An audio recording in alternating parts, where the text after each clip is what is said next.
Two of the best face-off men in the country. Will Lynch for Notre Dame. Luke Weirman for Maryland. And Weirman jumped face-off violation number 1 on Notre Dame. Maryland with the ball first. That is another titanic battle to watch. Both above 70% in this NCAA tournament. The Terps will go on offense first. A path to Memorial Day for Maryland. They have won 3 straight games as underdogs. Here's Ryan Siracusa. They've knocked off 2 ACC teams. Duke in the quarters, Virginia in the semifinals after a thrashing of Princeton in round 1. Left-handed shot by Siracusa, and the underdog is on top early.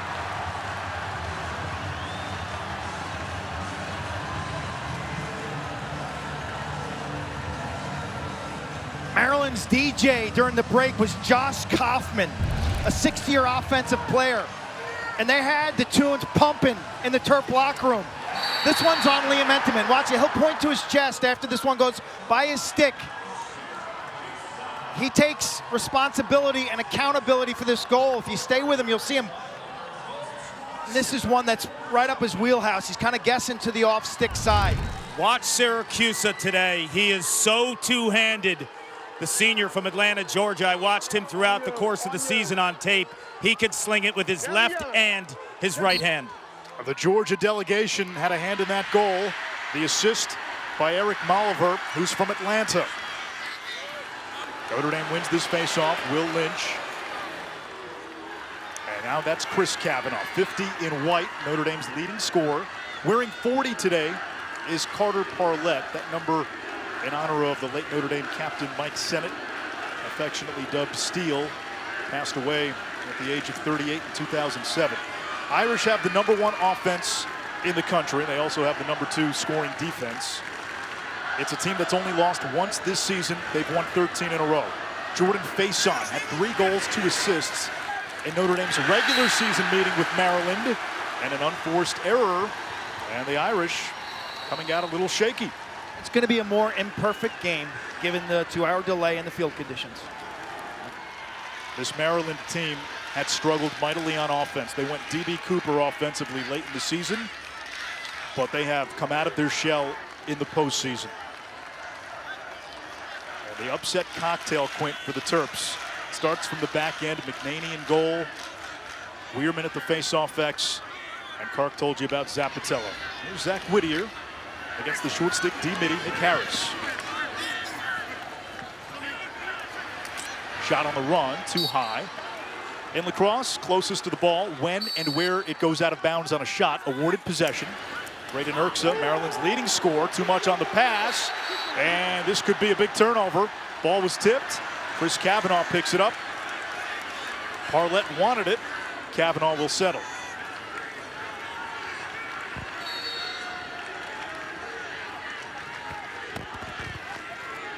The Irish have 2 Tewaaraton finalists, goalie Liam Entenmann and Pat Kavanaugh. The Tewaaraton, the Heisman of college lacrosse. This team has won 35 of its last 38 games, and they've won every NCAA tournament game this year by at least 5 goals. Pat Kavanaugh right down the middle, and just missed high, the backup to his brother Chris. 50 and 51 in white, the 2 Kavanaugh brothers. Here's Chris Kavanaugh against Bill Schaller. Now Pat against Zappatello. It's the side of the net. McNaney clamps down, ball loose, kicks out in front, and the Terps come away with it. Clark, what has made Maryland's defense so good in this tournament? They are speaking the same language behind defensive coordinator Jesse Bernhardt, who's a Team USA player and a multi-time All-American for the Terps. I feel like their slides, their rotation, their communication has been near flawless. 6 people playing together as one, with the goalie, Quint mentioned, has more experience in this spot than any in the country. It's been a man-to-man scheme. They've held opponents to less than 20 shots on goal. So it's a combination, to me, of the Terps winning the possession game, grinding out long possessions and keeping their defense fresh. Siracusa had it pop out of his stick. He recovers. Checked by Christian Alakwa. Good look here, bounce shot, and it goes in. 2-0 Maryland. Eric Spanos. The rain won't keep him away. Daniel Kelly is known as a big left-handed hired gun. And I was talking to him in the tunnel during the delay. Loose as a goose. They're playing with house money. College Park knows it. Little communication issue between two Notre Dame defenders. They both end up inside covering the same man. Spanos is able to set his feet from mid-range, and this is a skim. This is a skim shot I'm talking about. That ball actually accelerates. It just, pow, it hops off the wet turf and skips. Very tricky to save mid-range bounce shots on a wet grass surface. Yes, Kelly with the goal. He had 3 in the semifinals. Syracuse with the assist. So Ryan Syracuse has had a hand in the 2 Maryland goals. Lynch and Weirman both hit the deck. The wings get involved.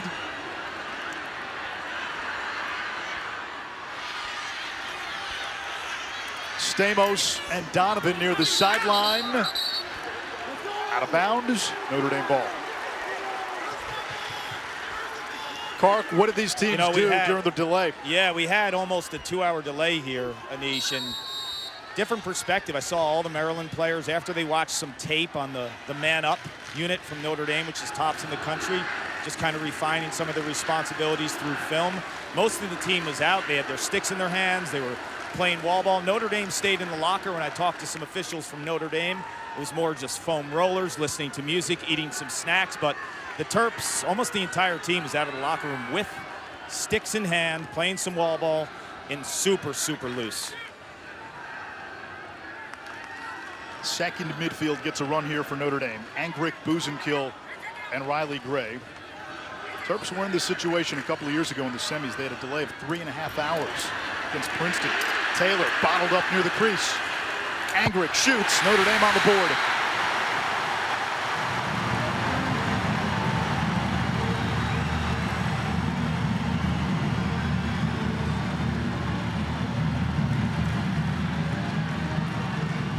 Now we can talk about the Kavanaughs until we're green in the face, but the success of this Irish offense this season has been their ability to pass the ball.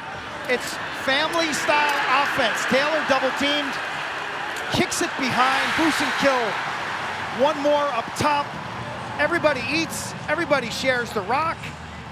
Angrick, a year removed from ACL knee surgery, scores left-handed from point-blank range. 9 deep they will run at you from the offensive midfield. Most teams in the country are ecstatic if they have 5 or 6, but you saw the aggressive nature of Maryland on that possession too. They collapsed on Taylor, and the ball movement off of that collapse from Taylor to Buzenkill allowed that step down. Weirman wins it back. And Luke Weirman is not just a fogo, face-off, get-off. He can stay on, he'll set picks, occasionally dodge, but this time he will run off. Maryland waits on its offensive personnel. Owen Murphy, who did not play in the semifinal, part of the midfield unit with Braden Erksa. Erksa, the Big Ten Freshman of the Year last season. This is Whittier now. Fires on the run. Entenmann makes the save. Nobody's made more saves in the history of Notre Dame lacrosse. Irish in transition.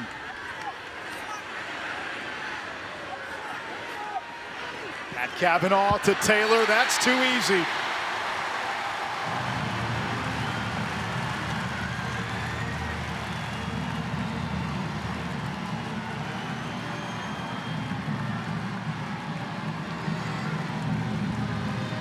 You settle in a big game when you can make a quality stop, get a touch, and throw an accurate outlet pass. And for Liam Entenmann, he has always been able to find that level point. His mind game, as good as it gets. The deception here is subtle, but it is absolutely nasty. You look at the dip of the head and the shoulder that gets McNaney to bite low, and look where he finishes this ball on the opposite side of the battle-tested goalie. Jake Taylor has an extensive background in box lacrosse, and that small, little, subtle movement with the head and shoulders can throw a goalie off. Taylor had 4 in the first meeting against Maryland. And Quint, he has not had that kind of space around the crease in weeks. And I love the fact that Notre Dame attacks Maryland in the early offensive set. That is before the Terp defense can get their matchups and get settled. Weirman wins this faceoff. I think that's big in this game, Anish and Paul. Who can find goals, non-6-on-6 settled goals, whether it's extra man, neither of these teams have fouled very much, face-off goal, transition, or early offense. Molliver against Tyler Buckner, now picked up on a switch. Barlett shading Molliver. He missed all of last year with a torn ACL. Syracuse has got 2 points for Maryland, a goal and a helper. That one off the stick of Maltz.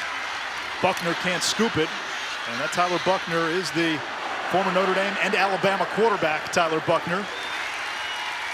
Sean Light, 90 and white, as a freshman, a second-team All-American. He shut down his matchup most of the season. Been unbelievable. He is long, he's got the feet and the patience. You never see him overcommit. But this is a Terps unit that wants to play 6-on-6 defense. Has allowed only 8 goals per game in NCAA tournament play. Notre Dame has the horses. They have the depth. Chaos in a track meet favors the Irish. Chris Cavanaugh spins it back to Devin McClain, Notre Dame's top scoring midfielder, a transfer from Brown. Here's the matchup, Pat Cavanaugh against Zapatello. Cavanaugh, the question mark, and a save made by McNaney. Logan McNaney, 5th year out of Corning, New York, the Glass Town. Most outstanding player of championship weekend 2 years ago. He had the answer for Cavanaugh's question mark. Logan spends a lot of time looking through the film clips with head coach John Tillman. Maryland gets it across. You have to get the ball across midfield in the first 20 seconds of the shot clock. And in those first 20 seconds, you are allowed to go over and back.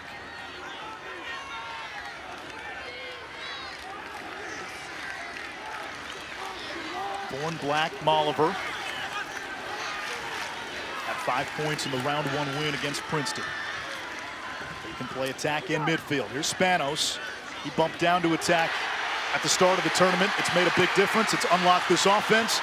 But Entenmann cat-like out of the cage. Alakwa stood him up on the corner. Entenmann realizing, hey, be the third guy in, be the next man in, and he scoops that ground ball. Notre Dame's going to play man-to-man defense.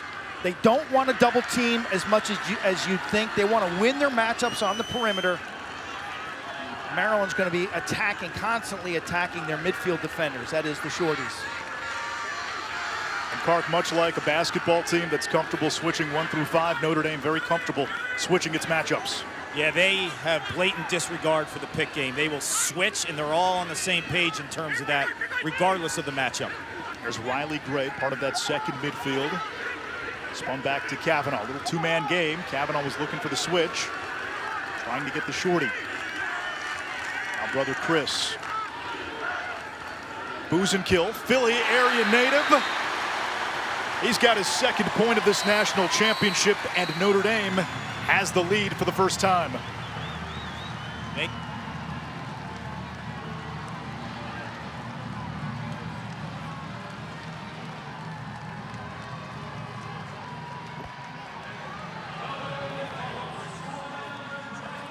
Boost and kill has been a revelation in 2024.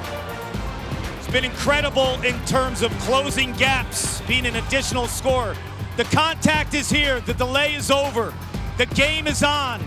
Buckle your chin strap. If you're the Irish, you have Liam Entenmann.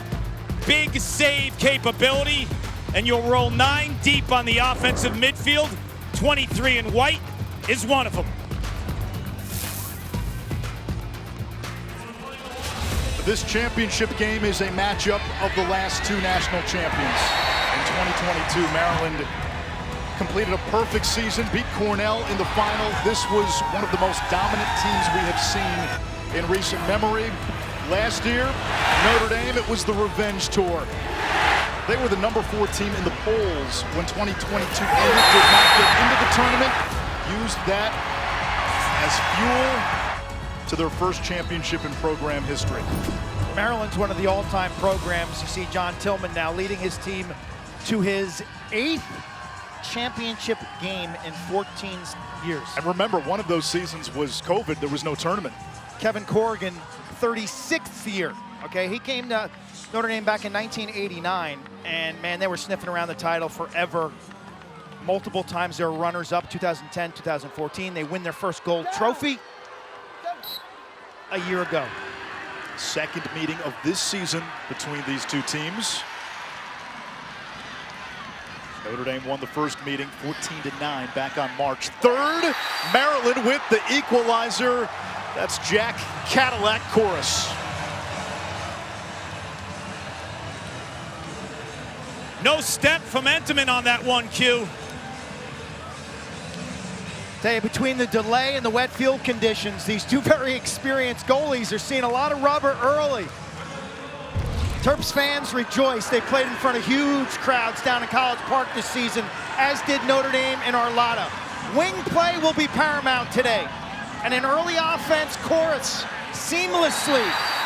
He's a wingman on faceoffs. He's an old school midfielder, Paul, like a 1980s guy. He plays offense, he plays defense, he roams the middle of the field. They all have the catapult system to track their GPS and mileage. No Terp player logs more miles on the field than Cadillac Chorus. And he has been incredible on the wings on faceoffs, generating some of those 6-on-6 type plays late in the season. Entenmann guessing on that one. He oversteps it away from the ball. Your goal, your aim as a goalie is to step laterally or towards the ball, and it looked like he got caught thinking. Now, he's a veteran. He's got to settle down. He's let in 2 questionable goals so far. I don't worry about Liam. He's just got to find that level point and trust his hand-eye coordination. 4th face-off, 1 in a row for Maryland after the loose ball hold on Notre Dame. The next one that matters. You're having that memory, that eraser in your brain is so key. Syracuse to Maltz. Maltz 3 years ago, a 40-goal score, looking for the crease feed. It's picked off. The bounce shot's certainly in play today from mid or even outer range because you're getting that skim. Lacrosse ball, hard rubber, it's hitting the wet grass and really accelerating. I was in the huddle moments ago with Maryland's defensive coordinator, Jesse Bernhardt. He wants to play a compact type defense. So this could be some opportunities from some of these outside shooters like an Eric Dobson. And Ajax Zapatello told his unit, we cannot allow them to score 6-on-6. 3rd midfield on for Notre Dame, and they cash in. Jalen Seymour, the 9th goal of his career, the 4th this season. And that is the Irish flexing their incredible depth. It's depth and it's skill.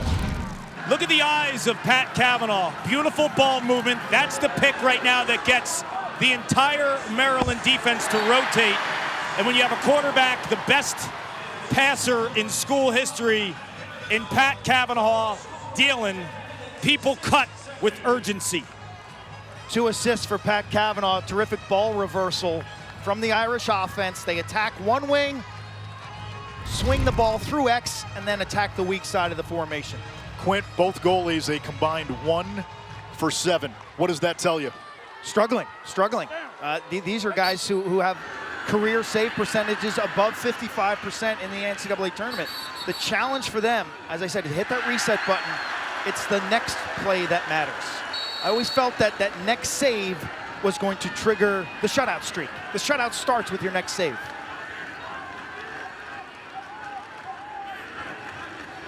First midfield comes on now for Notre Dame. McLean, Dobson, and the freshman Faison, who doubles as a wide receiver on the Notre Dame football team. Here is Faison. 5 points against Maryland back in March, his best game of the regular season. Now Dobson, an All-American with a lefty hammer. Fires on the run and shows off that lefty laser.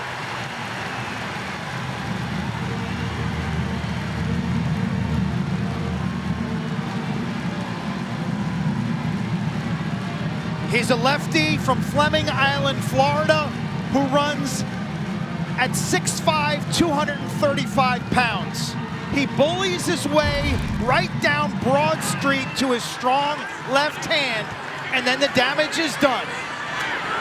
The beautiful gift for this midfield in 2024 has been Jordan Faison, the wide receiver for Marcus Freeman and the Fighting Irish. He attracts the long stick. You have a 6'5" lefty hammer who is attacking short sticks. It's almost unfair. Maryland did a nice job against Dobson in the regular season, covering him with a short, but denying his left hand. That's a situation where you really want to get up on his left hand and force him down the alley. He has become much, much better with that right hand. Weirman whiffed. Marco Napolitano cleans, and Notre Dame will set up the clear. Irish have scored on 5 of their last 6 shots. McNaney does not have a save. Entenmann only has 1. You think about Maryland, they've played 1 game on natural grass this season. That was 2 days ago, here on a dry, beautiful NFL-type surface. Notre Dame's played 3 grass games, at Duke, at Virginia, and on Saturday. This is kind of a new deal for these goalies. It seems like youth leagues, club, high school, colleges, playing on plastic.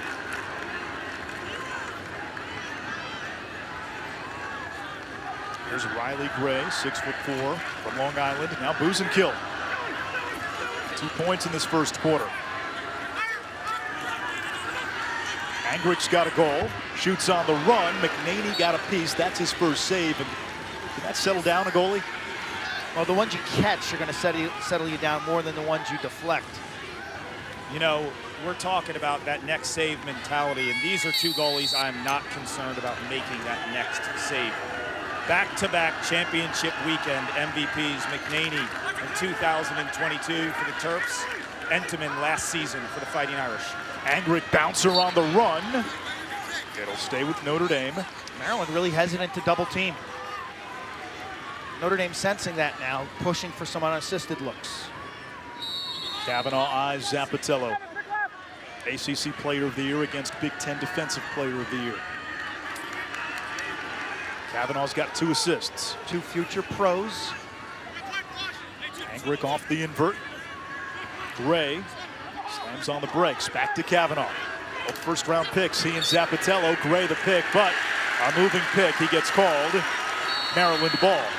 That's what it takes to beat Ajax Zappatello off a pick. I've been watching defenders all season. It's hard to find someone better than one in black who plays the pick game. He gets through almost every single pick. That time he didn't. It's because it was a moving one. Game 4, Eastern Conference Finals tonight. Celtics Pacers, 8 Eastern on ESPN. Boston are looking for the sweep. Countdown tips off for coverage at 7 p.m. Picks in lacrosse, very similar to what you'll see with picks in the NBA. Syracuse with the right hand. Entenmann with the save, looking for the outlet.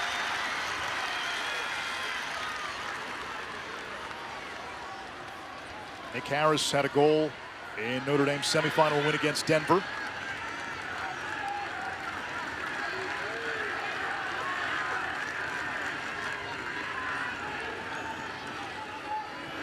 Start of this game delayed a little more than 2 hours due to weather.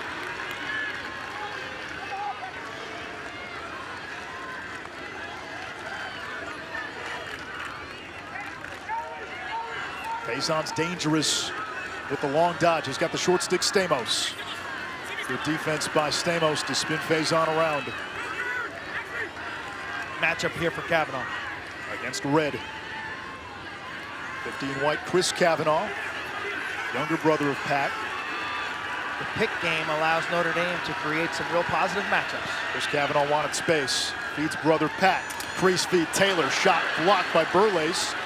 The carom comes to Chris Kavanaugh. Shot clock at 10. Faison setting the pick for Kavanaugh. Flips it back to Faison. Skips it wide. Dobson the backup, only 3 to shoot. And Notre Dame may dump this into the corner. They're going to get their defensive personnel on. Maryland's bench should come to life with that defensive stop. Oh, they'll try here. Normally 3 on the shot clock. Teams get ready to play defense, and Notre Dame decided to try to take a shot.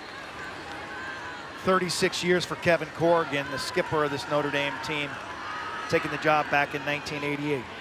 Notre Dame 13 shots to Maryland, 7 in this first quarter. The Terps in this postseason have excelled limiting shots, especially shots on goal. I think his hat, maybe wearing that same hat since year one. He said he started wearing it last year, and they've been mostly winning, so he's kept it. Hasn't washed it. Final seconds, quarter number 1. Kelly has it taken away by Conlon, who turbines out of trouble. 6 turnovers for Maryland. Parlett sends it down. It was tipped by Spanos. And the first quarter, the long-awaited first quarter of this 2024 National Championship comes to an end. Terps scored the first 2. Notre Dame responded with a 5-1 blitz to close the first 15 minutes. 5-3 Irish through 1. Maryland down 2 after 1 quarter. Paul Carcaterra with their head coach John Tillman. Coach, how do you want to play defense against Notre Dame? You know, I feel like we talked in the huddle, just feel like our guys, we played a lot of defense right now. We've had some short possessions, so we talked about playing complementary lacrosse and just give our defense a little bit of a break. They're really talented. They put you under a lot of pressure. And I just felt like we just asked a lot of those guys in the second part of that quarter. So certainly got to be on point, play the ball hard, be ready to slide when we need to, communicate. But I do think, like, giving our defense a little bit of a break right now is going to be critical in the first 5 minutes. Thank you, Coach. You got it. Code for this game's moving a little fast for our liking. Notre Dame getting a lot of shots, 13 shots overall. 6 turnovers for Maryland to Notre Dame's 2 in that first quarter.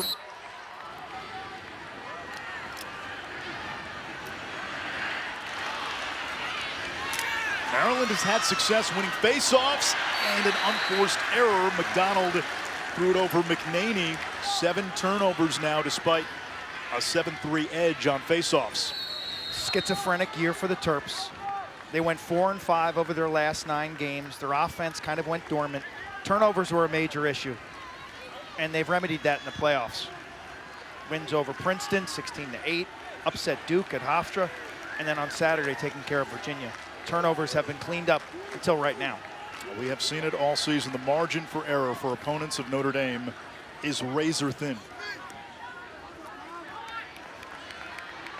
Dobson's got the short stick red. He's seen a lot of short sticks this season, and he's been able to do that. Finding Devin McClain, Notre Dame's top scoring midfielder. It's now a 6-1 run for the Irish.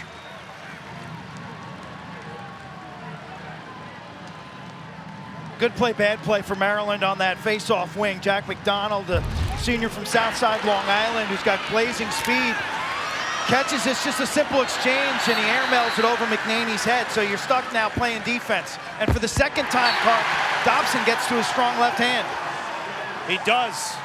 He has been cooking in this first half, and Devin McClain's been the cherry on top of this offense. He's the leading goal scorer from the midfield in the ACC, and you see how smart he is in terms of finding the seam, standing his ground, and the ball's in his stick for a fraction of a second. So when he catches that, he knows where his location is in terms of staring down McNaney. He's been on a tear down the stretch and had a 3-goal, 3-assist game against Maryland in the regular season. Weirman wins it to himself clean. The trail check by Parlett. 40 in white, who normally wears number 21, has been the unsung hero of this Notre Dame team, but it will stay with the Terps. Ball was knocked out of bounds by the Irish. You know, that's where weather can come into play. A lot of these handles are really stick because the gloves are soaked from the delay and then going out early for the warm-ups prior to the restart. You saw when Luke Weirman tried to transfer hands there, the stick just completely fell out of his top part of his body. Okay, so we're not allowed to cut the palms of your gloves anymore. What do you recommend, Clark, for players? You have to put more athletic tape on? Yeah, you got to go a fresh coat of tape because a fresh coat is sticky. An older tape job is not going to work. It's slick to begin with, and then you add the water and the precipitation and all this humidity.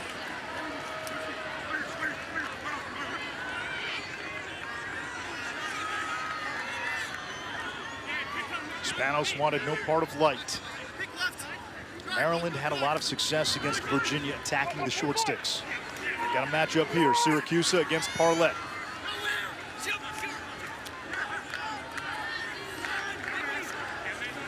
Syracuse from the high wing.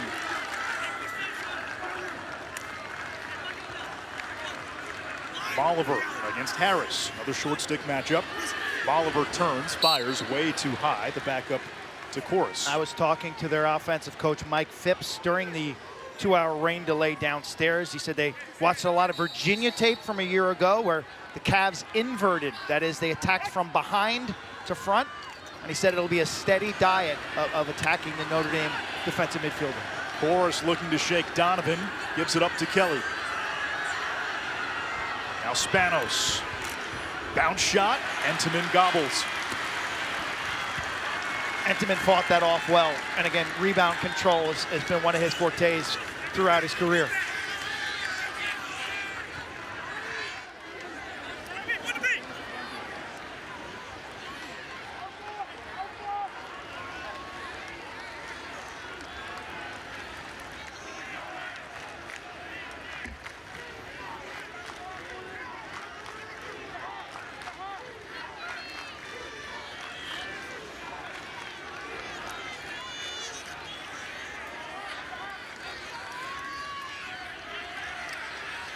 Dobson on Kolar.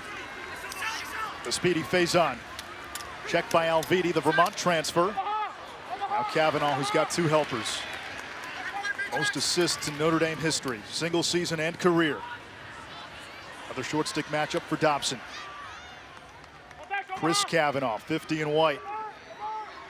McLean against Stamos. Shot clock inside of 15.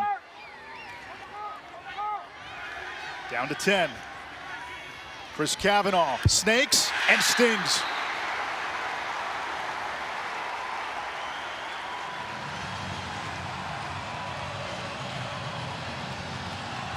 Oh yeah, Irish Nation, all rise.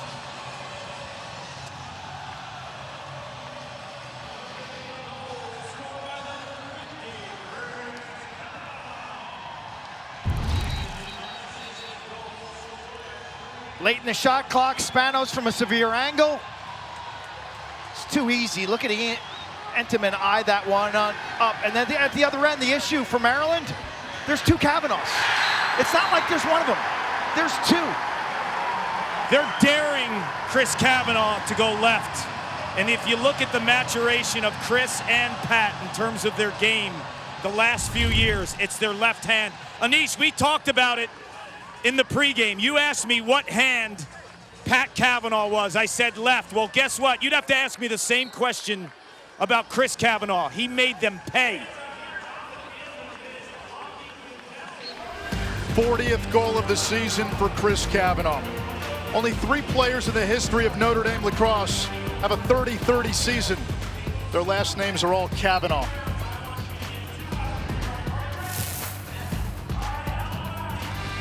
The first family of Notre Dame lacrosse is Kavanaugh. Brother Matt was a standout who led Notre Dame to the Final Four and to the championship, and then gave way to his brothers Pat and Chris, who have carried the torch. Pat, Notre Dame's all-time leading point scorer. Pat delivered the Irish's first championship along with his brother Chris last season, and their journeys will continue together as you see the scene after Notre Dame won its first championship in lacrosse last May. The Kavanaugh family, you can feel the catharsis. And Kark, we'll get to see Pat and Matt play together in about a week. When the PLL season starts, they'll both play for the Boston Cannons. You know, Pat and Chris were in South Bend pretty much every single weekend during Matt's career, and we're at Final Fours and aspired to be in this moment. Pat Kavanaugh was very under-recruited. He didn't go through his growth spurt until later, as we see Will Lynch here get a ground ball. But Chris made it clear. He said, I'm only going to school where Pat goes. And Kevin Corrigan knew that you bet on an undersized Pat Kavanaugh because he has a Kavanaugh heart. And at the end of the day, he is now the greatest player in Notre Dame lacrosse history. His brother was known as Matty Ice. I like to call him Patty Hustle. Play like a Kavanaugh today. It's tenacity, always attacking. They play with such joy. They're innovative, they're creative, always pushing the boundaries. They lead, they inspire. And that doesn't come from us, that comes from their teammates. Chris Kavanaugh low to too high. Pat Kavanaugh on Friday was telling us in 2015 when Notre Dame was in the semifinals here in Philly, he and his brother Chris were sitting in the corner cheering on older brother Matt, and they almost wore out the back part of a chair in front of us, in front of them, by shaking it so much during the course of the game. Certain grit and competitive excellence. Here's Chris Kavanaugh, gets free, fires, scores. Notre Dame pressing downhill. They're on an 8-1 run, and they've got a 5-goal lead on Maryland. This is danger time for the Terps. That's an understatement. Notre Dame getting any look and every look that they desire. There's Mary Kavanaugh celebrating. No pick needed, just a simple cut, and not sure what Maryland is doing defensively on the interior. Ball watching, staring at the player behind the net. Kavanaugh catch, slicing his way through this Terp defense. How about the awareness to feel that over the head check? As Chris is in front of the goal, he knows he has the angle that he wants as long as he can escape that pressure. But he uses that elbow, and then he kind of baits that defender. Defender goes over his head, and then it's just too late and too easy for 5-0. If you're John Tillman, are you thinking timeout here soon? We've only played 20 minutes. Notre Dame's got 8. Terps defense in this tournament has held everyone like below 10 in a full game, correct? I don't think that's happening today. They are getting shelled right now. Maryland played the late game on Saturday.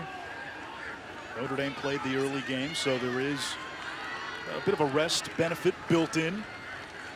Look, with Luke Weirman, anything's possible in terms of face-offs and going on a run. The one thing that does work against the Terps is they're not really a run-and-gun type team. If you play that style, you're playing in Notre Dame's hands. Whittier. So it's got to be a methodical comeback, like we saw yesterday in the women's championship. Boston College trailed 6-0 before defeating Northwestern for the title. This is Brennan against Parlett, takes him to X. Serpents around the crease, beats it back up top to Spanos. Shot clock at 20. Good look from the wing, too high. Clark, the other challenge for Maryland is, in theory, Weirman wins faceoff, you gain possessions, you come back. Notre Dame's got the #2 defense in the country. They're the only team in the nation, Anish, that's top 5 in offensive scoring and defensive scoring. And the Terps have been plagued this season by poor shooting as well. Notre Dame's first in the country in making it count in terms of shooting percentage. The Terps were under 30% in the regular season. And now a shot clock violation. And they've been better shooting the ball in these 3 NCAA tournament games. Princeton, Duke, Virginia. But Notre Dame comes into the game shooting 38% down the season, tops in Division I. We saw 2 years ago one of the most dominant teams we've ever seen in Maryland when they went undefeated. This Notre Dame team, the way they play, the way they've dominated teams, it's close to that level. It is. They're 15-1. As you said, they lost to Georgetown in overtime back on February 25th when Kevin Warren, wearing that glitzy starter jacket, engineered an incredible upset based on possession, attacking this Notre Dame defense from behind the net, and some timely shooting. And since then, it's been all Notre Dame. Easier to do that when you're not down by 5. That game was close pretty much the whole way. Third midfield on for Notre Dame. Seymour's got a goal. Chris Kavanaugh scored the last 2 for the Irish. Feeding his brother Pat. 43 times they've assisted each other on a goal.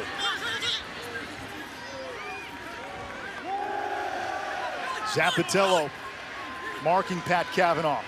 flips it back to his brother Chris. Right hand free, it whistles wide. Shot clock is at 2.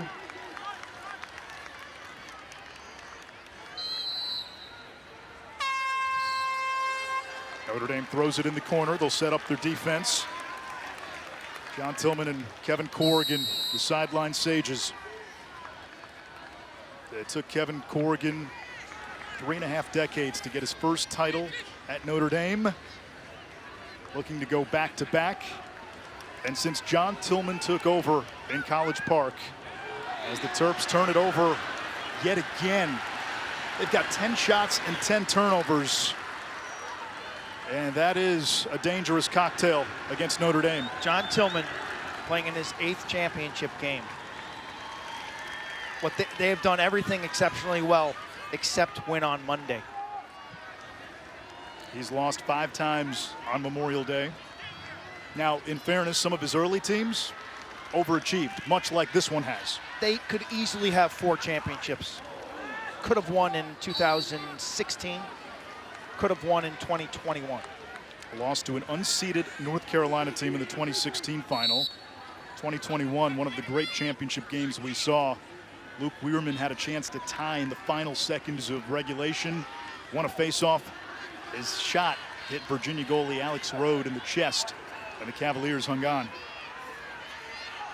Here comes Dobson, steered to his right. He wants that left. Draws the slide, looking for Taylor. And that's going to be Maryland ball. That's great backside help by Ajax Zapatello. One in black, the righty from Portland, Oregon, part of the Portland pipeline. Handful of players who played high-level D1 lacrosse, guys like Tucker Dordovic, Sam Hanley, Ross Scott, Peter Baum way back in the day, and Chop Gallagher. Many who are going to be pros down the road, the PLL. Zapatello, the 3rd overall pick in the PLL draft. A chance here for Maryland. And Chorus just got engulfed trying to release the shot. What's the path here for a comeback? You know, you mentioned, Anish, in 2022, that team offensively for Maryland was next level. They had a 100-point scorer in Logan Wisnauskas. The year before, they went to the national title. They were undefeated until they lost to Virginia. Jared Bernhardt had 99 points. This team does not have the alpha. Their top scorer, Braden Erksa, 41 points this season. Who's the guy that is going to complete a comeback for them? Well, they did it against Duke in the quarterfinals, a game you covered. Well, they've got to figure out how to slow down Notre Dame. 3 goals in a row for Chris Kavanaugh, a first-half hat trick. And the Irish freight train is rolling. When this offense feels it, they start feasting. There's blood in the water, and the Kavanaughs know the onslaught will continue. They have Maryland guessing and a little bit of a backhand beauty. Older brother to younger brother. And this is improv and backyard at its best. You feel that topside pressure? How about some backside glory? Meanwhile, Logan McNaney, the Maryland goalie, has yet to be credited with a save. In the first quarter, it looked like he got a piece of one. They said that's a pipe shot. He's 0 for 9. Do you hear the music in the background? If you're from New York, you know it. It's the New York Rangers. The Kavanaughs are rabid hockey fans. They're piping Ranger music after a beauty by younger brother Chris.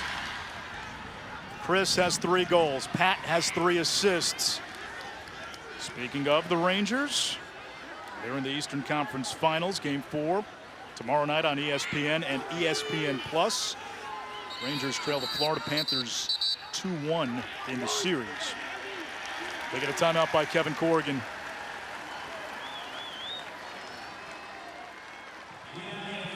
Think of what Notre Dame has done down the stretch this season.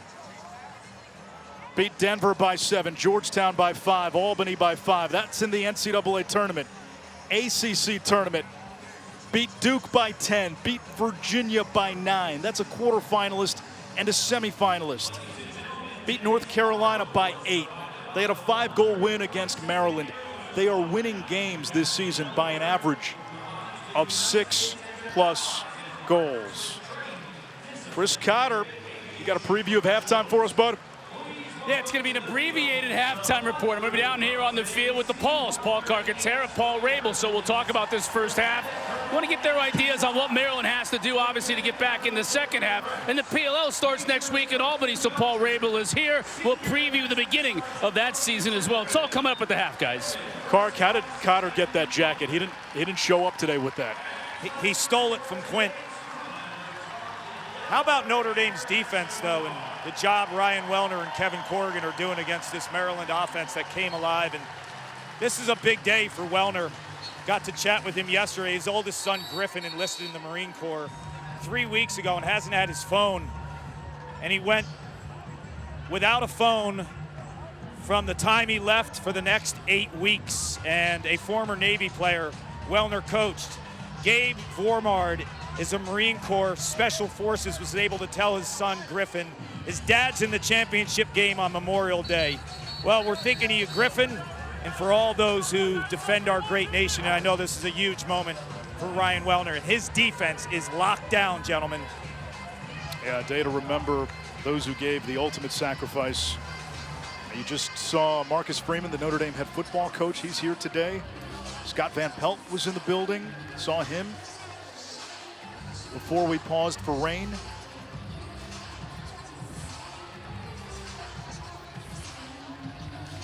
(9-3) Notre Dame leading Maryland. John Tillman, Maryland's head coach, comes from a military family.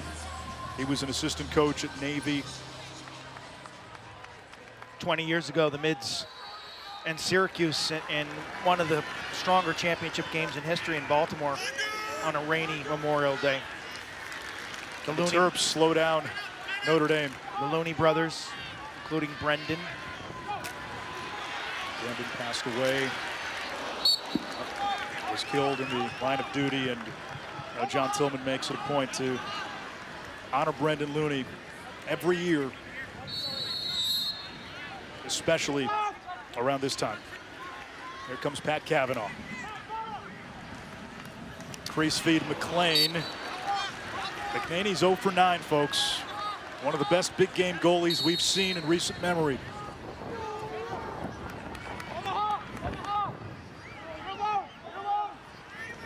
A lot of offense from Notre Dame. They've had the ball for most of this quarter. Chris Cavanaugh, marked by Canfield. Canfield dislodges it and vacuums the ground ball. Well, for the Terps, they've got to get shots on these possessions. Too many have ended with a turnover.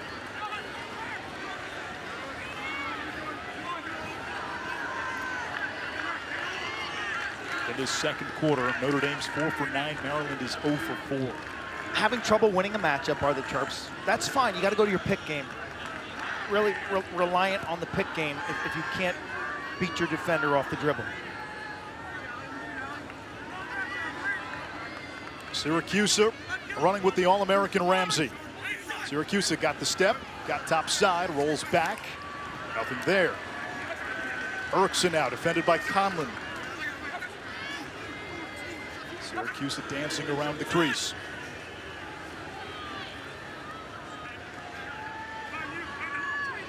Nothing easy in the settled sets. Maltz shovels to Spanos. Pinballs off Falakwa. 15 to shoot. Feeding inside. Shot altered. Maltz the backup, 11 to shoot. Excellent collapsing defense by Coach Wellner's group.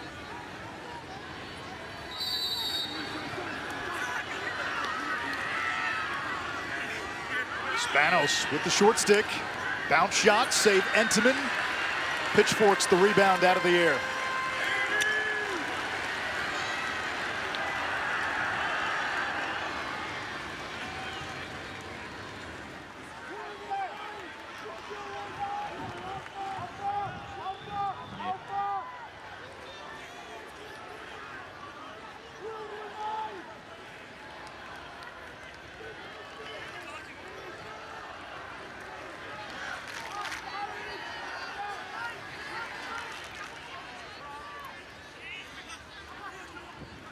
Running the weave up top.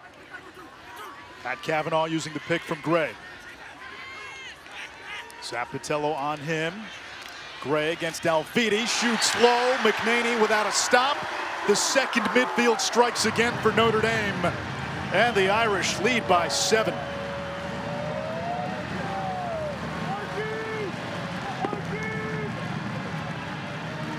Looking for answers on the iPad. As this game spirals out of control, with a stout defense protecting Liam Entenmann. He goes down at first, and then he's quick with the hands up top and the great rebound control. On the offensive end, Cavanaugh dicing up top. Riley Gray has been so steady and consistent and aggressive this season as a member of the second midfielder. Graduate student from Chaminade, he can shoot through pressure. I think he's had a masterful season. Kark, this second midfield for Notre Dame, has had a hand in 4 goals, and the third midfield today has had a hand in a goal. That's 5 of the 10. There's the depth I was talking about when you could roll 9 out. And they did it on Saturday. They're fresh as can be, but they also create offense, the second and third midfield, in peculiar ways. I mean, Riley Gray is 6'4", 210 pounds. He doesn't really have to run by you. Busenkill is not one of those party starters who has electric first step type tendencies. They're really smart in terms of finding the smallest little seam. First flag of the game. Personal foul, illegal body check below the waist, 22 white, 1 minute. Illegal body check below the waist, 22 white, 1 minute. Yeah, good tackle. It's Will Lynch, the Notre Dame face-off man, and if you're Maryland looking for the door to be slightly ajar to get back into this game, you've got an extra man opportunity here. 6 on 5 for a full minute.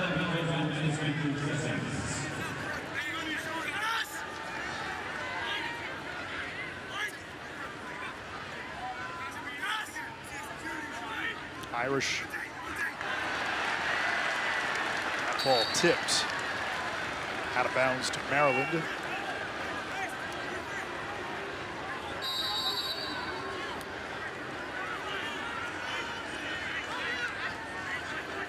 Here's the look from Skycam. Griffin King, 42 in black, part of the extra man unit.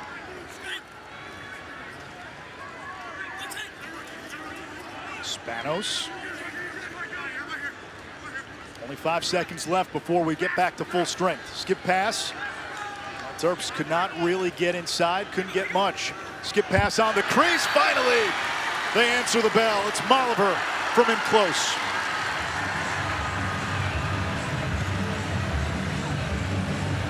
Chip away. You have Luke Weirman. He can create a run for you. You have Logan McNaney who can lock it down on the defensive end. Your offense has to come to play. And this is a gorgeous skip pass. When a team defense is so compact because they have a goalie like Liam Entenmann, the seam is that skip through pass from top to bottom corner. And Molliver knows to beat Entenmann, you've got to have the goods. A little fake low, stick it high.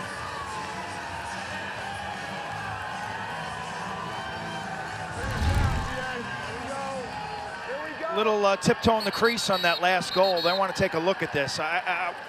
It's awful close. The question is the ball over the line before that foot makes contact with the line?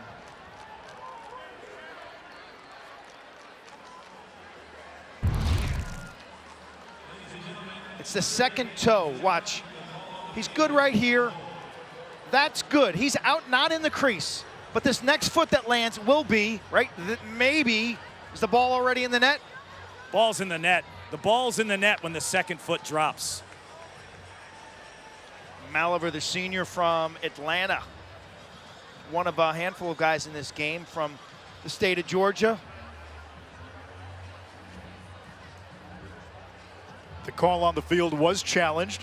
Our coach's challenge. For you, the play on the field stands. Good goal. Not enough to overturn, so the verbiage is stands.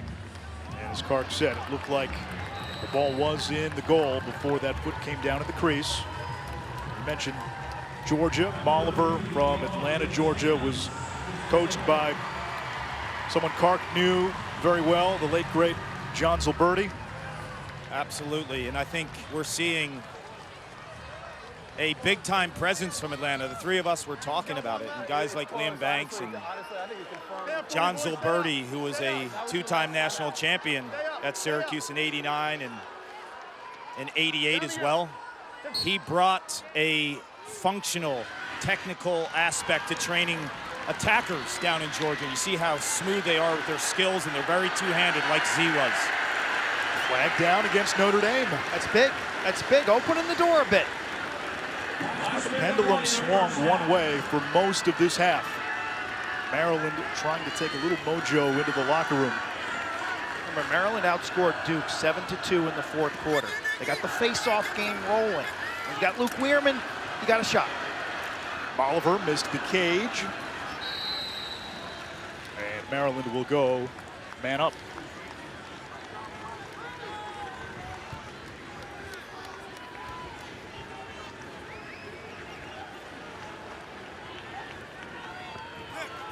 Go. Coach.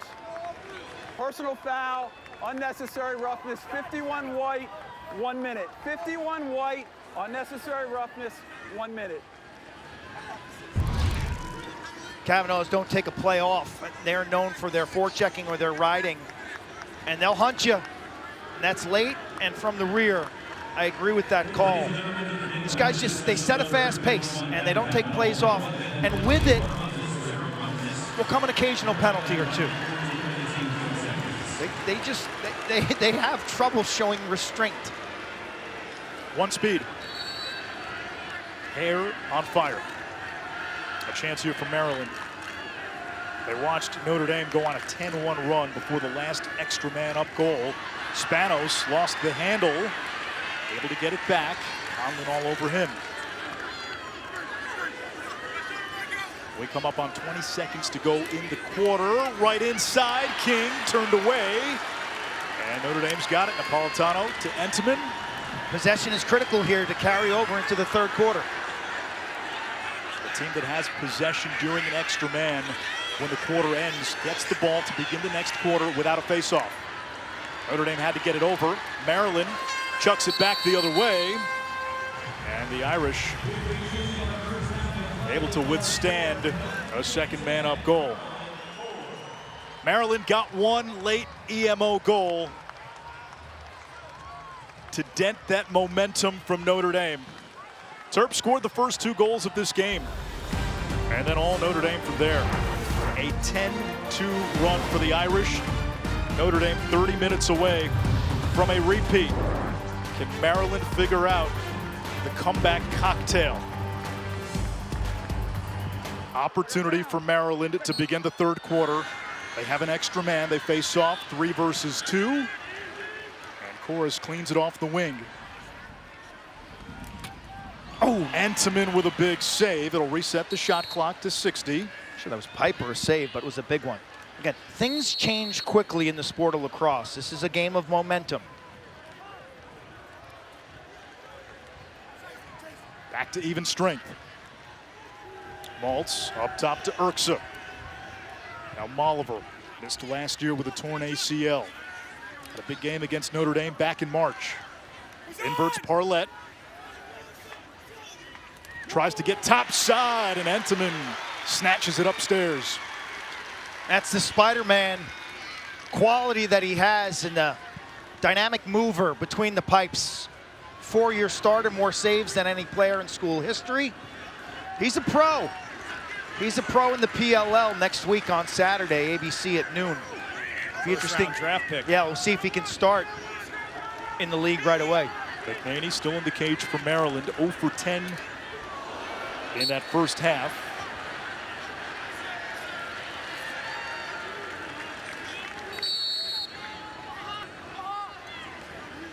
That one hit the post.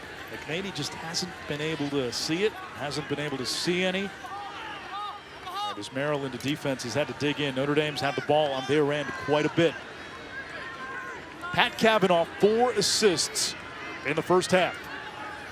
1 point away from 300 for his career. Cavanaugh behind the back. McNaney did get a piece of that one. That's where Cavanaugh gives you some problems too. I think it's a new part of his arsenal in 2024 more than any other year prior. Is dodging from up top. Those shots from the high wings and up top in typical midfield places. This is where he goes. They'll send a pick. He's got a really strong shot on the run. Here's Dobson. Down the alley, skip pass, Taylor near the crease. It's knocked back, it comes to Pat Cavanaugh. Still 30 on the shot clock. Cavanaugh against Dalvidi looking for Taylor. Off the stick of Dobson. Faison takes it away from Red. 20 to shoot, McLean. Played attack at Brown, inside roll. Turned aside by Sharkey. Now Faison near the crease, McNaney saved 2 in a row. Backhanded Faison gets it through.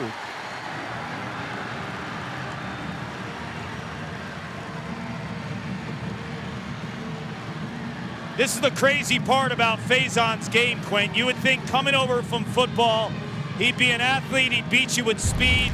Well, he beat you with skill as well. He crashes the boards here on this first take. And then it's the backhand, which increases his angle. When you pick that ball up there, going backhand is like cannon at lefty. More than 20 goals. Freshman midfielder out of Pinecrest, Florida. Wide receiver on the Notre Dame football team. Really burst. His production went through the roof late in the season. MVP of the Sun Bowl for head coach Marcus Freeman. Splitting his time this spring between spring football and the lacrosse team. He's got a quiet confidence. He's got that separation quickness you want to see out of a slot receiver. And for me, his shooting, Paul, as you alluded to, his shooting just went through the roof this spring. You know, rarely do you see, Quinn, a player come over from another sport and be asked to do the things that he was offensively. Maybe you could throw him in the middle of the field on wings and play some two-way, but he has been a steady force offensively. And I mentioned in the first half, it's allowed Eric Dobson to attack a short stick. Eric Dobson is one of the premier middies in college lacrosse, drafted by the Carolina Chaos. He'll be playing pro ball up in Albany next week. He's attacking shorties because of this freshman. Kark, you were in South Bend earlier this season when Faison had the entire football team out there to support Notre Dame lacrosse at Arlotta. Yes, they stuck around too, and he was a little quiet in the first half, and then he had a behind-the-back goal in front of all of his boys. They erupted, shirts off, going bonkers. Entenmann the save on chorus. There was a great SportsCenter feature recently about all the lacrosse crossover players. Faison, MVP of the Sun Bowl for Notre Dame football. Well, Tyler Buckner plays for Notre Dame lacrosse, former quarterback at Alabama and Notre Dame. Pat Spencer won the Heisman of lacrosse, the Tewaaraton at Loyola. He plays for the Golden State Warriors. Obviously, Chris Hogan played lacrosse and then in the NFL, and Jared Bernhardt, who won the Tewaaraton at Maryland. Before getting hurt, he made the Falcons' 53-man roster. The crossover between football and lacrosse is such a natural. Think about guys like Will Shipley, who played at Clemson, NFL draft choice. Taylor near the crease. Dante Trader, who played for this Maryland team last year. He's a safety. He was a defensive midfielder. Love to see Dante back on the lacrosse field. Then the biggest of them all, Jim Brown. Syracuse All-American in both sports in the 1950s. He was part of that piece as well, and just amazing when you see the tendencies of the wide receiver. Chris Hogan in that piece referenced it too. So much of dodging one-on-one against the defender in lacrosse. Same type of breaks when you're a wide receiver against press coverage and a defensive back. And we saw Virginia's Cole Kastner yesterday, 6'7". He'll play basketball for Stanford in the fall. Here's Brennan, Maryland down by 7. Settled sets have been difficult for the Terps. Maybe a look here. Brennan hesitates, skips it. Entenmann after a slow start, starting to get hot. Now Carnage near the crease. 8 saves for Entenmann. This is a good one. Finally bounces up. Loose ball call against Maryland. The lacrosse goal, 6 feet tall by 6 feet wide, 36 square feet. And that stick only does so much. Enneman shifting his body, showing those reflexes, the flexibility, the explosive, the twitchy nature. Makes that body save and then smothers the ball. Entenmann, like my partner Quint Kesnick, two-time winner of the Kelly Award, which goes to the nation's best goalie. Wide base, eyes focused, that lateral move, that offside low or offside hip save, one of the most difficult in the game. Your stick's got to travel so far. Pat Cavanaugh to brother Chris, going low, kiss the stone.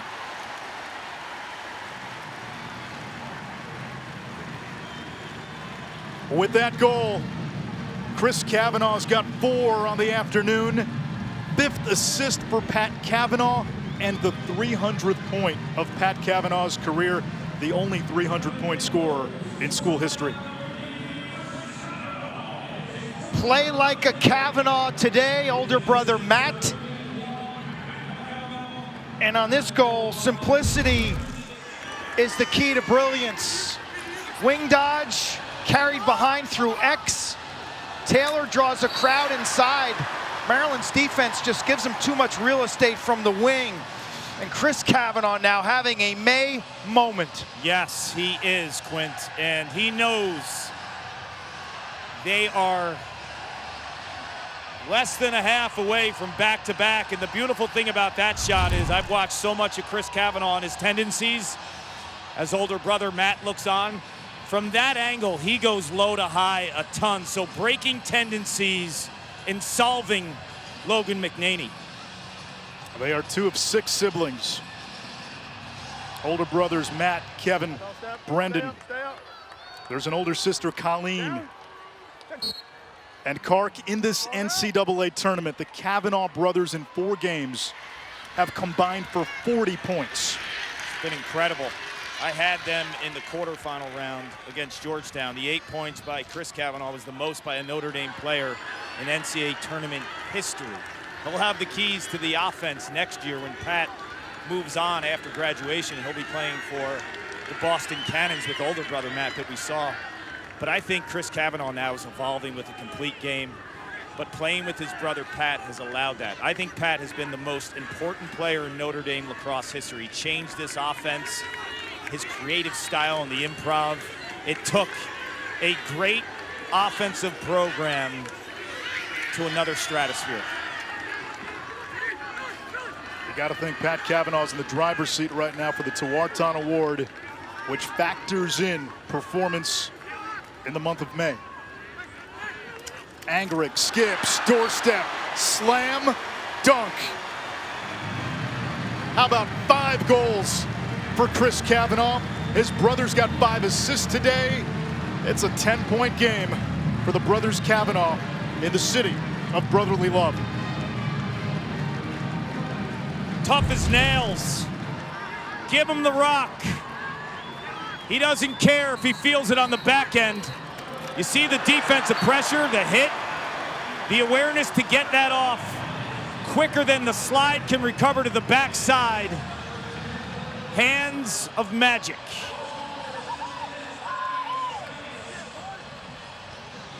The Irish have opened up a 9-goal advantage. Now, Maryland's largest loss of the season was a 10-goal defeat at the hands of Penn State right before the NCAA tournament. I bring that up because Notre Dame has made their opponents say uncle more than a half dozen times this season. The embrace in the stands, and the Irish have already handed 7 opponents their worst loss of the season. That's mom. That's mom. It has been a dominant effort by Notre Dame, up by 9. The freshman Jordan Faison has a tally in this game. Boy, does he like the postseason or what? Sun Bowl MVP, 5 catches, 100+ yards. A young man who came to South Bend on a lacrosse scholarship, walked on to football, now on a full ride with Marcus Freeman's football team. Burst onto the scene with 3 goals against Cleveland State in the season opener, following up the save by McNaney with the behind the back. Head coach Marcus Freeman, a little about BTB, coach, BTB. He has become a big-time lacrosse fan. We've been to Arlotta a ton over the last couple of years. We always see him, whether he's in the stands or come out in the press box. He's become a big supporter of Notre Dame lacrosse. Lynch and Weirman in a battle for it. Maryland's done well on face-offs. This has been the issue at times. It hasn't always translated to possessions, and it hasn't translated to early offense like it has at other times in this tournament. Yeah, and without that alpha figure on offense, winning matchups has been tricky, and getting Notre Dame's defense to slide, rotate, and recover. Maryland's done a wonderful job in the tournament of capitalizing on poor interior defense, poor crease defense, and fleecing teams by interior passing. Notre Dame's been buttoned up on ball and inside. Chorus working on Parlett. Now Spanos, jump shot left hand, Entenmann, the veto power. Another body stop. That's a nice look by Maryland, and that's the type of pattern I'm talking about that has been successful in this tournament. Entenmann got off to a slow start. 9 of 13 for the game. McNaney struggled, just 2 out of 15 for Maryland. Flag down. This you don't want to do against Notre Dame. They've got not just the best man-up unit in the country. Maryland has the second worst man-down defense in Division I. Yeah, it's an offsides. Maryland's got an extra player now on defense. You'll see him in the slot area in front of McNaney.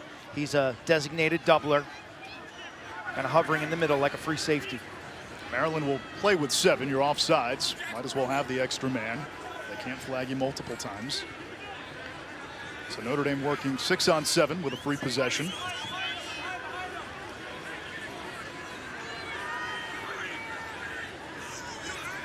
Third midfield on for the Irish. They have some size. Fisher Finley, number 6, is 6'6". Seymour, number 26, 6'4". Finley, a Georgia native. Seymour thought about it from the wing. That one hisses offline. And Notre Dame will send a man-up unit that has a chance, depending on how this game plays out, to be the most efficient EMO group in Division I history since they started tracking. Coach, I need you back to, we're fine. Coach, we're not changing the way we've called this for decades. Technical foul, 38 black, offsides, 30 seconds. 38 black, offsides, 30 seconds. Reset the shot clock to 60.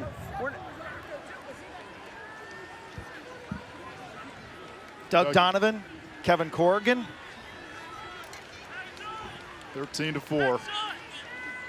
Congratulations to these officials, Brian Abbott, Doug Donovan, and Jeffrey Hoffman, for working a championship game. 2 guys who've been around the game at a high level for a long time. Pinnacle of their field, doing a wonderful job today. So they're shutting off Pat Cavanaugh. He's the trigger man. Normally, top of the box. Yeah, what dictates this unit is Jake Taylor inside. If teams decide to lock him off, the outside is just too dangerous with Dobson. It's pick your poison. That's why it's one of the best and close to the best statistically ever. But the shut off on Cavanaugh kind of threw him out of sorts. Richard Daly tried to go right at McNaney. He took the candy, took the chocolate. The single season NCAA record since they started tracking late 90s. Detroit Mercy, 70.8%. Notre Dame came into the game north of 69%.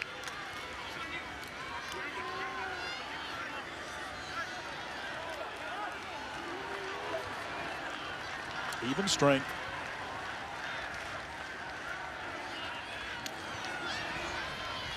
Terps looking for some kind of momentum.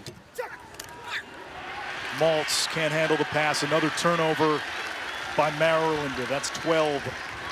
Marco Napolitano, the grad student from Torrey Pines, California, heading off to med school at USC. This will be the last lacrosse game of his life. I spoke to his dad, Anthony, and mom, Joy. You think about a sport you pick up in 5th or 6th grade, having the catch with with your dad in the backyard. He says, Marco catches the ball well because I had no skills, and I used to throw the ball at his feet. He hardly played his first 3 years, was a bench guy, man down defense, has a chance to leave, and as a 2-year starter on 2 championship teams. Kevin Corrigan said he worked his tail off last year without any promise or reward of playing time. Dobson shot, saved by McNaney. The Maryland gets something unsettled. McDonald kicks it ahead. They've got a trailer. Shot wide by Colin Sharkey, the Vermont transfer. You know, it's interesting with Marco, too. I've known him for a while. Met him late stages of high school, and he waited his turn. And as you mentioned, nothing was promised to him. But in the days and age of the transfer portal, a lot of times a new guy could come in and take someone's spot who's been sitting there and working hard on the scout team and trying to get that opportunity. He was able to break through all those scenarios. I think you're going to see more and more of that in college lacrosse. Moving forward, you're going to see the developmental player who comes in as a freshman and he gets that opportunity maybe even a year earlier than Marco did because of the transfer portal drying up now with all the extra year from COVID. Every defense needs a conductor, an orchestrator inside, a traffic cop, directing. When are we sliding? When are we not sliding? How are we dealing with cutters? How are we dealing with picks? That was Marco's job. I love his shaved head and goatee. Reminds me of an assassin. Reminds you of Carcaterra in the offseason. You know, with Marco, too, it's super interesting, too, is he mastered playing off the ball. 5-6 of the time you're away from the ball. You don't have to be a cover guy. Jake Taylor. McNaney stopped it with his rear, finds it. Good to see Logan finding his form. Up 9. Notre Dame doesn't let you clear with ease. Maryland gets it across.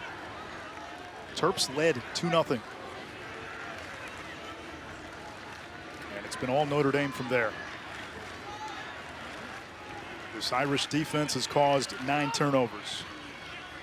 It's been really the one team in all of Division I from start to finish that has been the most consistent and the most dominant. They came into this tournament as an overwhelming favorite, and we have seen no evidence to the contrary. Oliver against Harris, draws the slide.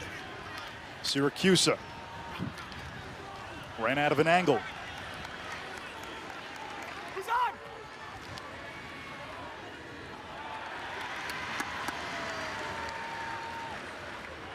Malt's able to keep it in, but the shot clock now about to go inside of 10.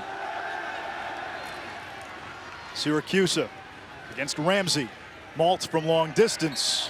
4 to shoot.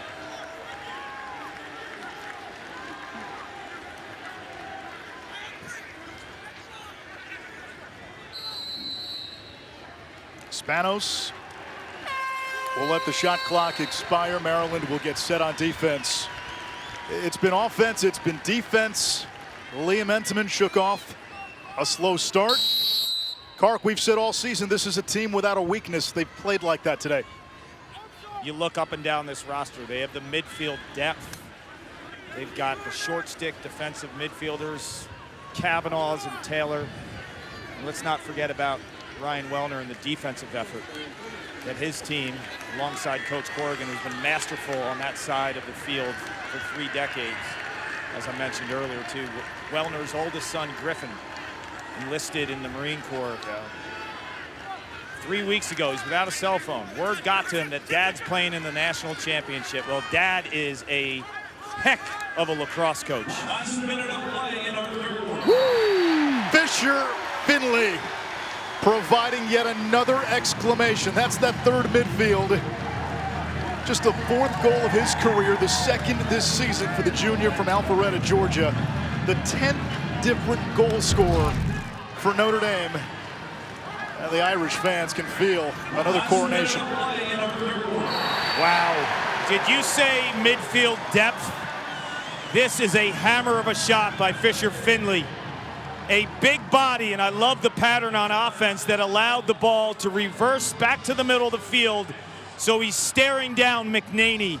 Too much gas. Before the ACC tournament in Charlotte, Matt Ward and I were talking to Notre Dame's offensive coordinator, Chris Wojcik, at length, and he mentioned this third midfield, whether it's even running a scout team offense or in practice.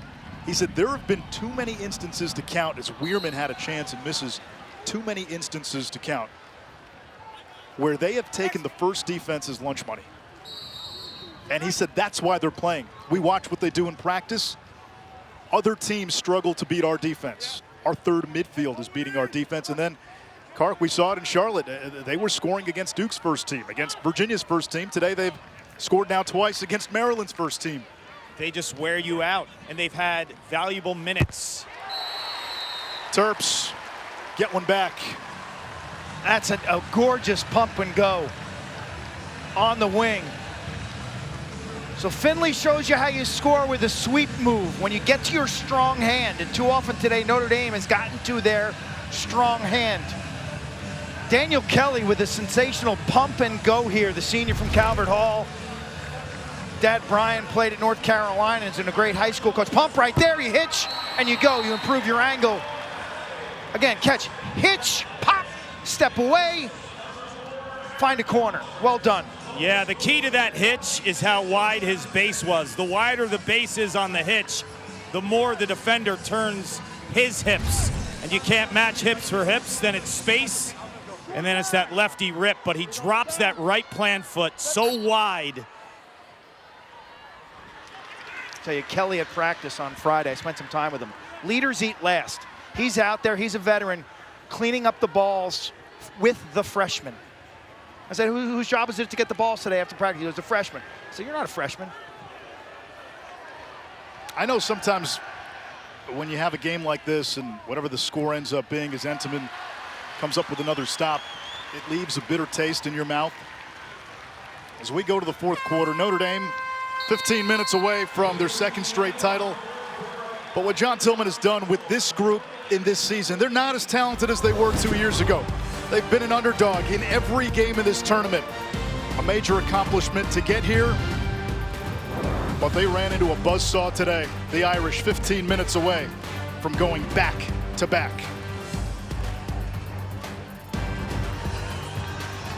The Boston College women rallied from 6-0 down to beat Northwestern for the women's title yesterday. Notre Dame a 9-goal lead going into the fourth in the men's Division I title. The NCAA Women's College World Series begins Thursday on ESPN. The finals start Wednesday, June 5th in OKC. For more info, go to NCAA.com, your home for all 90 NCAA championships. It's the season of the Spring Sport Championships.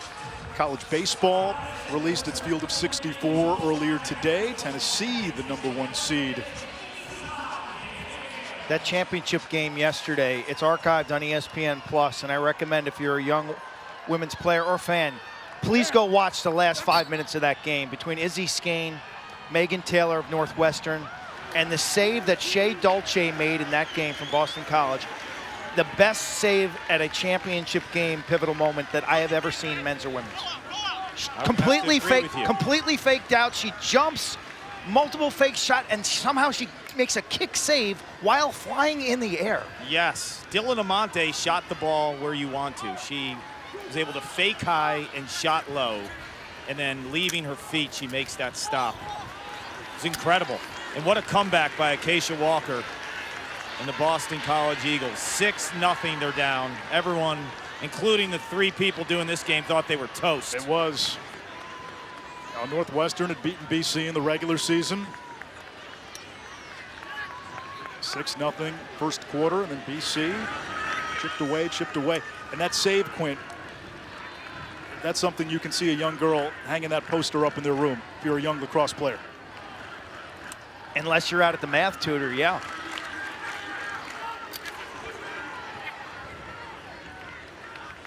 Oliver against Faison, hung up on defense.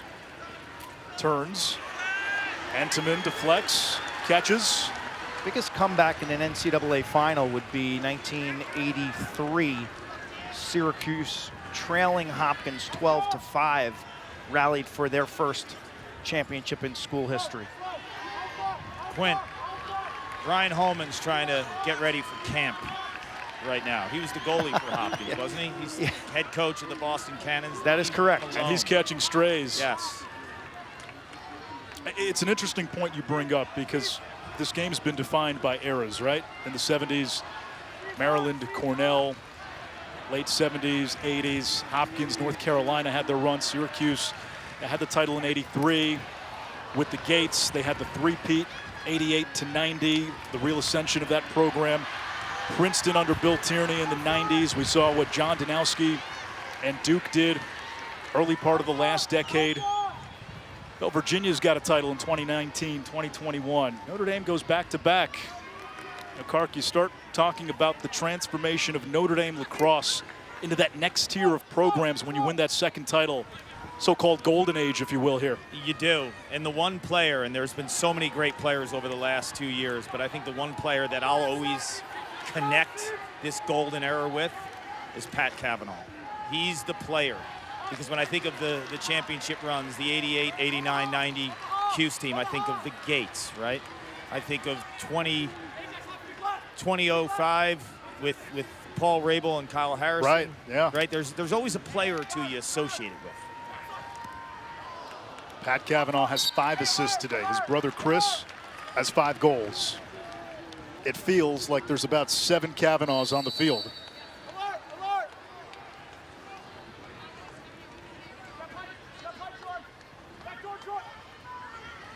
Chris Cavanaugh against Canfield.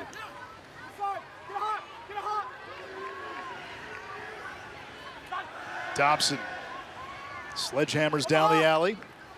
Faison against Alviti. Bouncer on the question mark. And McNaney cleans it up near the crease.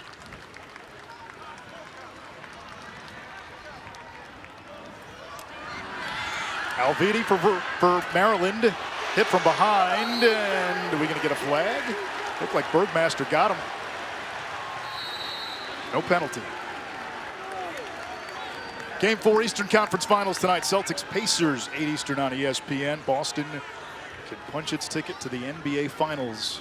They lead that series 3-0.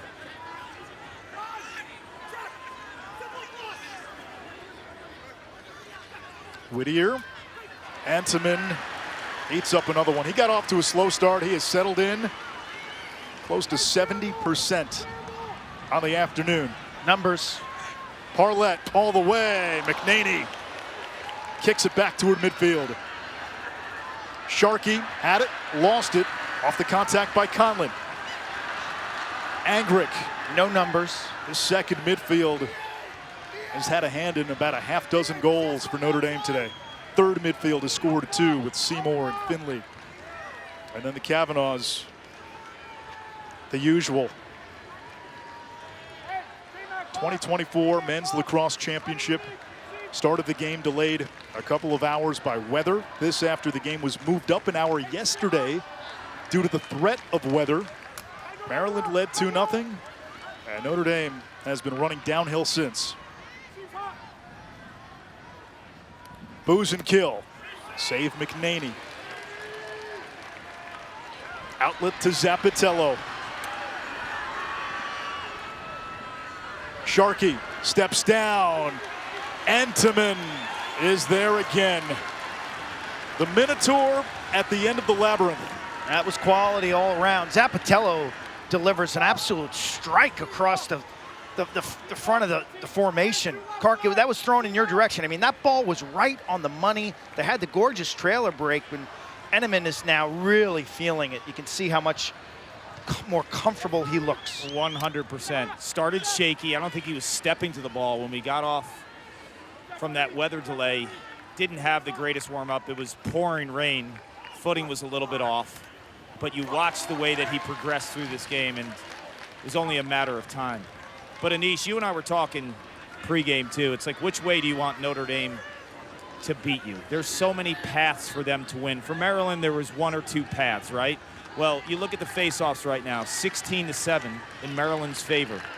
And this has been complete domination by the Notre Dame Fighting Irish.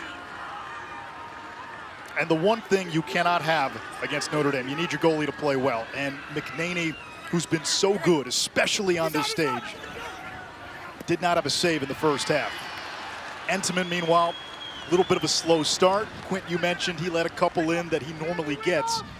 He's now 13 out of 18, 72%. There you go. This after going 18 out of 27 in the final against Duke last year. I think the rain and the wet field surface had both of these goalies a little tentative early because that ball was really skimming off the grass. And that can put you on the defensive. Liam's been moving his feet really well. I'm going to put you guys on the spot. The Tewaaraton Award, the Heisman of lacrosse. Coming into today, the prevailing feeling was Pat Cavanaugh, the favorite, Liam Entenmann with a big game, maybe, because postseason performance matters. I get the sense this is going to be Pat Cavanaugh's award. How do you feel? You know, Liam Entenmann, I think most years you can make the argument could win the Tewaaraton, but for me, it's Pat Cavanaugh. Kevin Corrigan and Notre Dame have been playing incredible defense for decades, and they've had some amazing goalies. Entenmann, the best, but you think of the Scotty Rogers and the Kemp brothers, been so many. I think Pat Cavanaugh changed the complexity of the way this team plays offense. It's the #1 scoring offense in the country, the best man-up unit. He's broken basically every single record, and the style has been turned upside down in terms of the way they play lacrosse offensively. It's free-flowing, it's creative, there's improv. Everyone wants to watch Notre Dame offense, and it starts with Pat Cavanaugh. I give him the Tewaaraton. Q?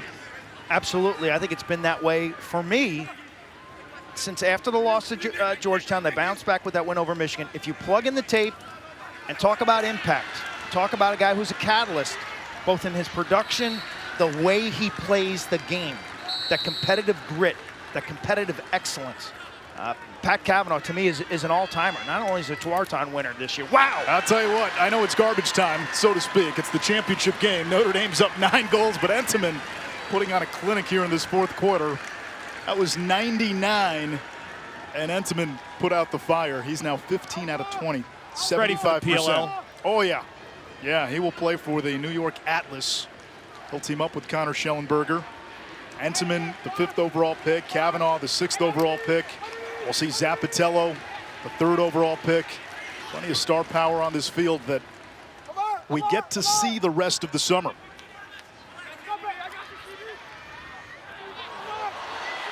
That's going to be a flag. Stamos came over. Taylor found an angle and found an opening.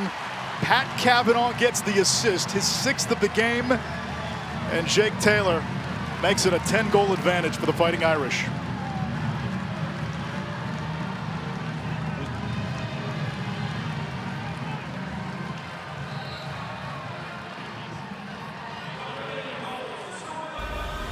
Senior's going to walk away with 2 championships. Liam Entenmann started playing as a youngster for the Massapequa Mudhens Rec League. Today, he has been a brick wall. At the other end, play like a Cavanaugh. 15-5, Notre Dame on the verge of a 2nd straight national championship. Powered today by the play of Liam Entenmann in goal, 15 saves. And the Cavanaugh brothers have combined for 11 points. 6 goals, 6 assists for Pat Cavanaugh, 5 goals for Chris Cavanaugh. Versatility in their game, whether it's passing, dodging, shooting. But the energy and the juice is always there. They are so full of life, authentic joy, competitive spirit. And they drive the bus, and this team feeds off of that. They hunt the right play. They're not hunting points, but seamlessly within the flow of the game. They today, once again, have been ultra productive, and that's a trend that's been so strong throughout the postseason. They are our Capital One players of the game. And in these 4 NCAA tournament games, they have combined for 42 points. 23 goals, 19 assists between the two. Pat Cavanaugh had a hat trick in the first 3 games, 6 assists today. Chris Cavanaugh, he's had himself 5 goals today, had the 8-point game in the quarters. against Georgetown. That set a Notre Dame single-game NCAA tournament record. And quite a contrast from a year ago when maybe not as productive. They kind of had to leave the stadium in a body bag. I mean, they were banged up as bad as it gets. The two brothers took some serious shots, played through massive injuries in winning last year's championship. Yeah, Pat Cavanaugh injured his hamstring last year, and he was duct taped together almost like Frankenstein's monster for championship weekend. Yeah, he had the busted shoulder too, which required surgery after the season. But Chris Cavanaugh's game, I think, has skyrocketed. Coming into the weekend, 36 goals, 36 assists, complete balance. In the past, he was more of a goal scorer. He's taken on that dual quarterback role better than ever. And he'll have this offense in terms of the reins and the keys for next year. And I think he's ready.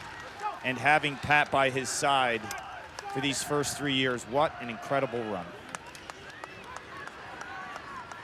Here's the vaunted, dare I say, third midfield. Bryce Walker has his shot turned away.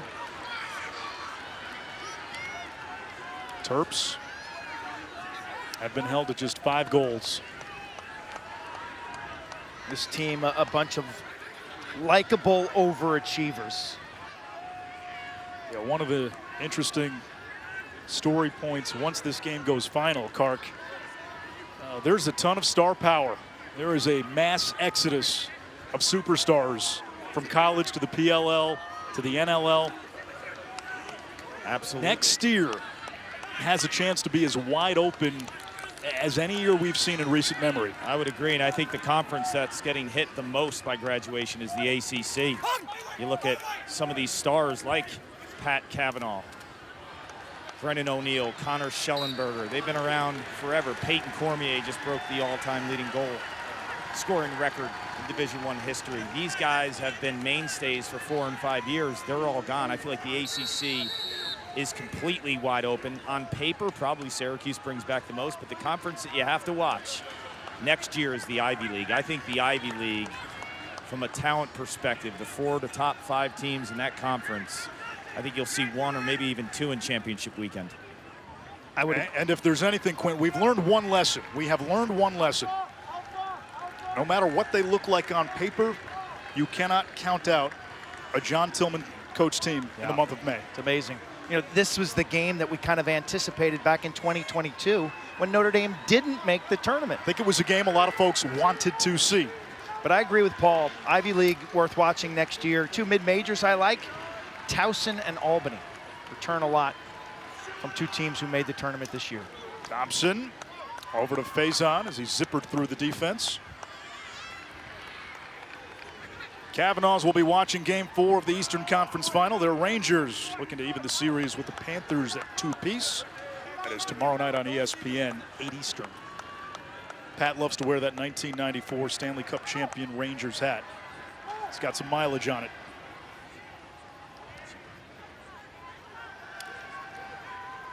Pat Cavanaugh behind the back. Shot clock expires. Cavanaugh gets bumped by Schaller. Lost his stick. 2:20 to go.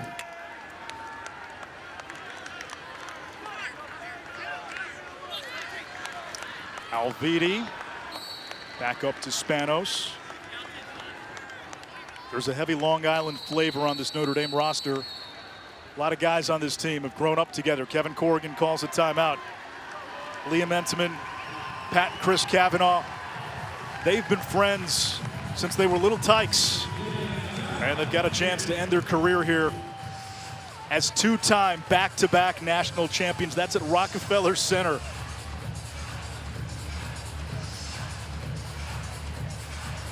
Chris in the middle with the Rangers ski hat.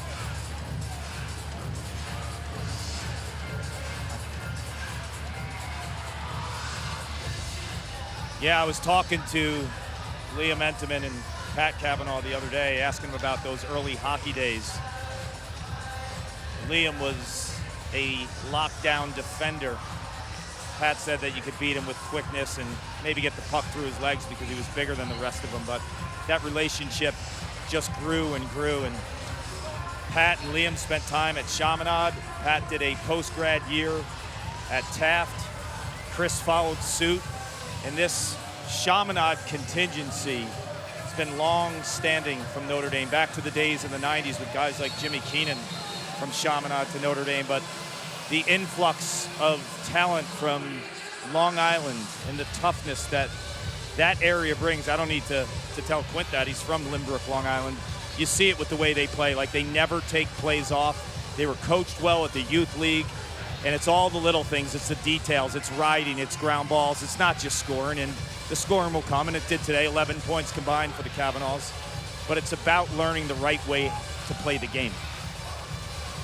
Kevin Corrigan wants to get some of his scout team or some of his backups a taste.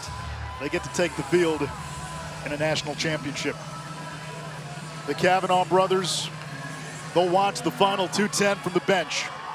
Next stop, Epic Tailgate, and after that, probably the McAfee Show. They've become regulars. 27 in white for Notre Dame is the bagpiper Ross Bergmaster. And there is a Notre Dame tradition. At the end of the game, he will leave the bagpipe in the locker of a teammate. And that teammate has an off-season task. It's to learn how to play the bagpipes, because he will lead Notre Dame out with Scotland the Brave next season. Entenmann's still in there, turns it away. Unsuspecting teammate looking at a summer of bagpipe lessons. It's a great tradition. Started by Sean Meehan back in the day. It's been passed on. Ross had assistance last year from Brian Tevlin, but most improved bagpiper in history, Ross Bergmaster. Scotland the Brave and Amazing Grace.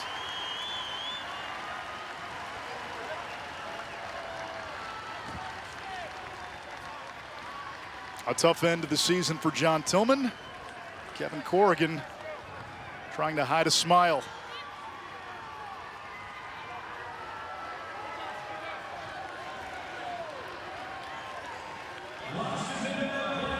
Mrs. Corrigan.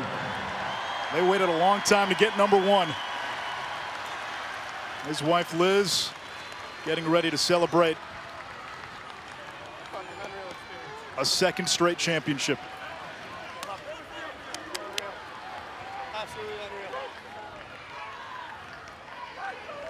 Terps proved all the naysayers wrong to get here.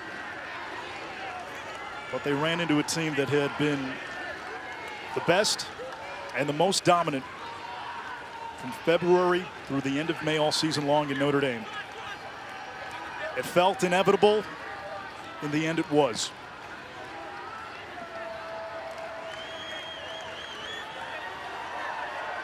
Spanos with less than 10. The bench can sense it.